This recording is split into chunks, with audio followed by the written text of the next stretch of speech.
Welcome to electronic vocational. ਅੱਜ ਦੀ ਇਸ video 'ਚ ਆਪਾਂ ਟੌਪਿਕ ਕਰਾਂਗੇ ਰਡਾਰ। ਰਡਾਰ ਦੀ ਫੁੱਲ ਫਾਰਮ ਹੈ radio detection and ਰੇਂਜਿੰਗ system.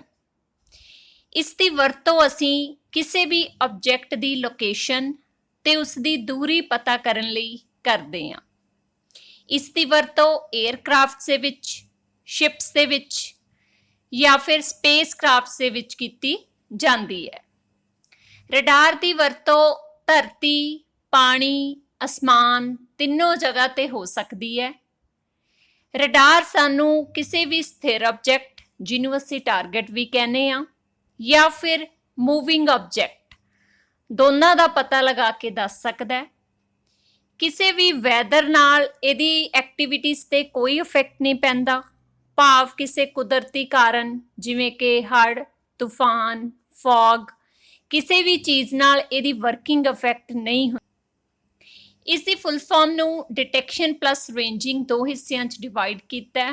Detection ਤੋਂ ਭਾਵ ਹੈ ਟਾਰਗੇਟ ਦਾ ਪਤਾ ਲਗਾਉਣਾ ਕਿ ਉਹ ਹੈ ਜਾਂ ਨਹੀਂ, ਔਰ ਡਿਸਟੈਂਸ ਤੋਂ ਭਾਵ ਹੈ ਰੇਂਜਿੰਗ ਤੋਂ ਭਾਵ ਹੈ ਕਿ ਉਸ ਟਾਰਗੇਟ ਦੀ ਦੂਰੀ ਕਿੰਨੀ ਹੈ।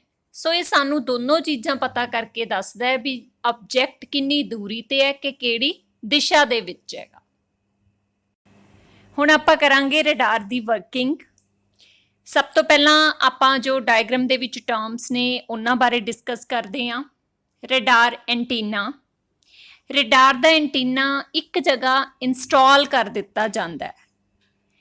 ਹਰ ਇੱਕ ਐਂਟੀਨੇ ਦੀ ਆਪਣੀ ਆਪਣੀ ਰੇਂਜ ਹੈ। ਅਸੀਂ ਲੋੜ ਦੇ ਮੁਤਾਬਕ ਵੱਧ ਘੱਟ ਫ੍ਰੀਕੁਐਂਸੀ ਰੇਂਜ ਦਾ ਐਂਟੀਨਾ ਇੰਸਟਾਲ ਕਰਦੇ ਹਾਂ। ਇਹ ਦੋ ਲਾਈਨਸ ਨਾਲ ਸ਼ੋ ਕੀਤੀ ਹੋਈ ਹੈ ਐਂਟੀਨਾ ਬੀਮ ਵਿਡਥ, ਕਿ ਇਸ ਐਂਟੀਨਾ ਦੀ ਇੰਨੀ ਰੇਂਜ ਹੈ, ਇਸ ਰੇਂਜ ਦੇ ਵਿੱਚ ਜਿਹੜਾ ਟਾਰਗੇਟ ਆਏਗਾ ਉਸਨੂੰ ਇਹ ਐਂਟੀਨਾ, ਇਹ ਰਡਾਰ ਡਿਟੈਕਟ ਕਰੇਗਾ। ਹੁਣ ਇੱਕ ਲਿਖਿਆ ਟਾਰਗੇਟ।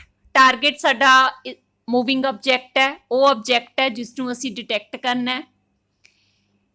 ਨੈਕਸਟ ਲਿਖਿਆ ਟਰਾਂਸਮਿਟ ਪਲਸ। ਜਦੋਂ ਐਂਟੀਨਾ ਆਪਣੀ ਵਰਕਿੰਗ ਸ਼ੁਰੂ ਕਰਦਾ ਹੈ ਤਾਂ ਉੱਥੋਂ ਟਰਾਂਸਮਿਟ ਹੋਣਗੀਆਂ ਪਲਸਿਸ, ਫਿਰ ਉਹ ਟਾਰਗੇਟ ਨਾਲ ਟਕਰਾਉਣਗੀਆਂ ਤਾਂ ਟਾਰਗੇਟ ਤੋਂ ਰਿਫਲੈਕਟ ਹੋ ਕੇ ਜਿਹੜੀ ਪਲਸ ਪ੍ਰੋਡਿਊਸ ਹੋਊਗੀ ਉਸਨੂੰ ਕਿਹਾ ਜਾਂਦਾ ਹੈ ਇਕੋ ਪਲਸ। ਸੋ ਰਡਾਰ ਐਂਟੀਨਾ ਹੋ ਗਿਆ ਜਿਹੜਾ ਵੇਵਸ ਨੂੰ ਟਰਾਂਸਮਿਟ ਕਰੇਗਾ। ਟਾਰਗੇਟ ਹੋ ਗਿਆ ਜੋ ਅਸੀਂ ਡਿਟੈਕਟ ਕੀਤਾ ਆਬਜੈਕਟ। ਬੀਮ ਵਿਡਥ ਹੋ ਗਈ range of antenna. Transmit plus ਹੋ ਗਈ ਜਿਹੜੀ ਐਂਟੀਨੇ ਤੋਂ ਵੇਵ ਪਲਸ ਟਰਾਂਸਮਿਟ ਹੋਈ ਹੈ ਜਿਹੜੀ ਆਬਜੈਕਟ ਨਾਲ ਟਕਰਾਏਗੀ।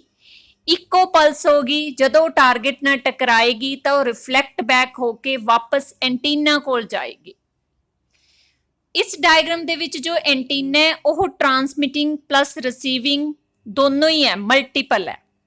ਕਈ ਵਾਰ ਇਹ ਵੀ ਹੋ ਸਕਦਾ ਹੈ ਕਿ ਟਰਾਂਸਮਿਟਿੰਗ ਐਂਟੀਨਾ ਅਲੱਗ ਜਗ੍ਹਾ ਹੋਵੇ, ਰਿਸੀਵਿੰਗ ਅਲੱਗ ਜਗ੍ਹਾ ਹੋਵੇ, ਜਾਂ ਸੇਮ ਜਗ੍ਹਾ ਤੇ ਦੋਨੋਂ ਅਲੱਗ-ਅਲੱਗ ਵੀ ਲੱਗੇ ਹੋ ਸਕਦੇ ਹੈ।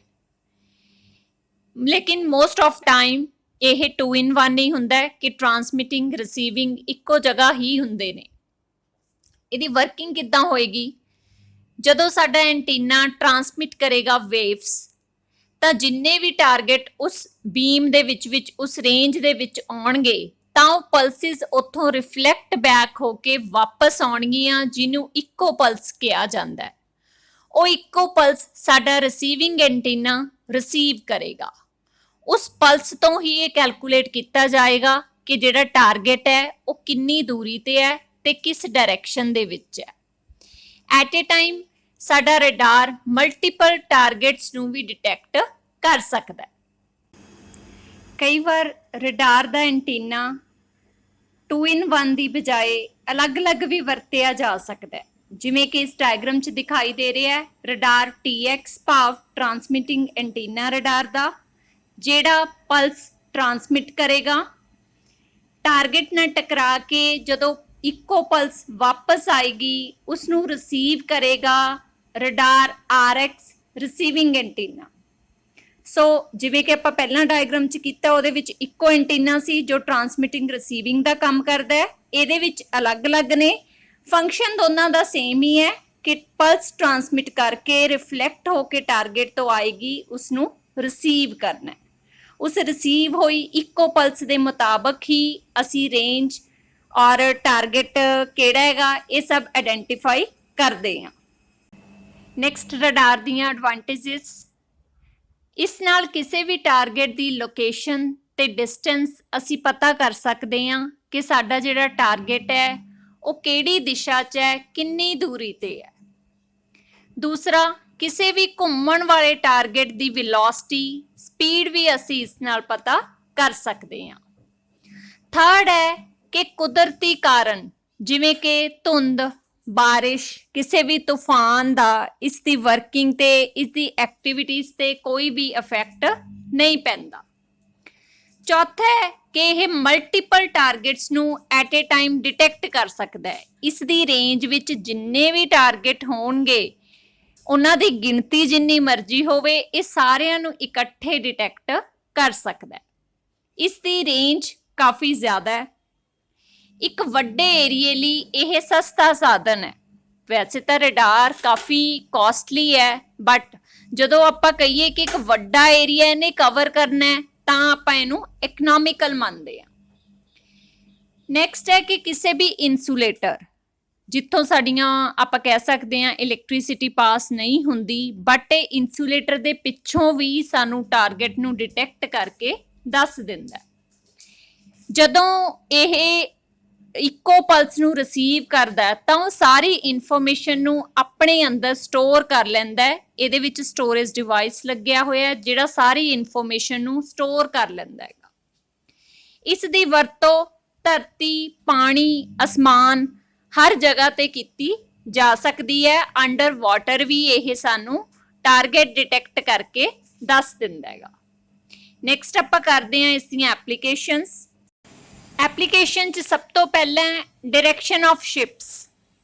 ਸੀਪੋਰਟ ਤੋਂ ਜਦੋਂ ਸ਼ਿਪ ਸ਼ੁਰੂ ਹੁੰਦਾ ਹੈ ਉਹ ਕਿਸ ਡਾਇਰੈਕਸ਼ਨ 'ਚ ਜਾ ਰਿਹਾ ਹੈ, ਆਪਣੇ ਡੈਸਟੀਨੇਸ਼ਨ ਤੋਂ ਕਿੰਨੀ ਦੂਰੀ ਤੇ ਹੈ।